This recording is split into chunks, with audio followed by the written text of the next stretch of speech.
Altin Troplini, por ai tunel mbetet monumenti me shëmtuar i vjedhjes Edi Ramës dhe Lubi Ballukut. Është e qartë se kur them që janë si Erion Veliaj, janë pa asnjë diskutim edhe më keq se ai në disa aspekte.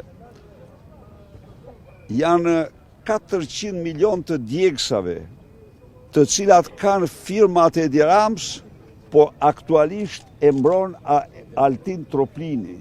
Mirë po a e din se drejtësia vonon dhe nuk harron.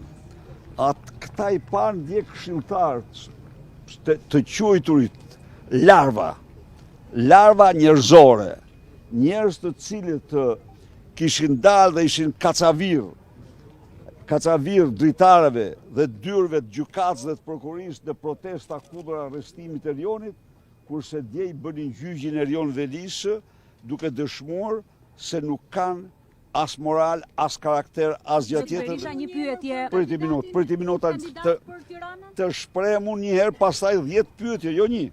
Po të shpreh unë, pra, një minutë, se ju e patë se si ishin ata sot.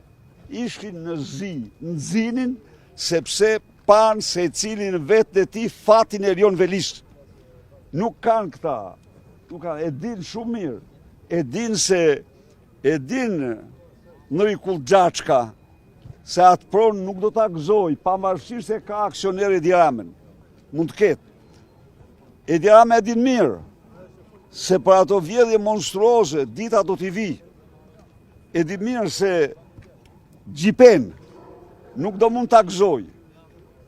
Pra, shikoni, ju lutem zbërtheni pak gjyqin e djeshëm të Erion Velisë. A ishte super gjyqi i llojit të tyre. A ishte super gjyqi i llojit të tyre. Njerëz që para disa muajsh kishin dalë, ishin kacavjerë, kishin sulmuar gjykatës, prokuror për arrestimin e Lal Vjedhësit, dje i bënin gjyqin dhe i bënin gjyqin me pamëshirë dhe me pasion të tmerrshëm. Ky është problemi i tyre. Këta e din se secili prej tyre është një Erion Veli. Se këta e din se asgjë në botë të vërtetën dhe të drejtën s'mund ta pengojnë pa u bërë. Kjo është situata, ndaj dhe këta sot votuan kundër, por ne vazhdojmë betejën.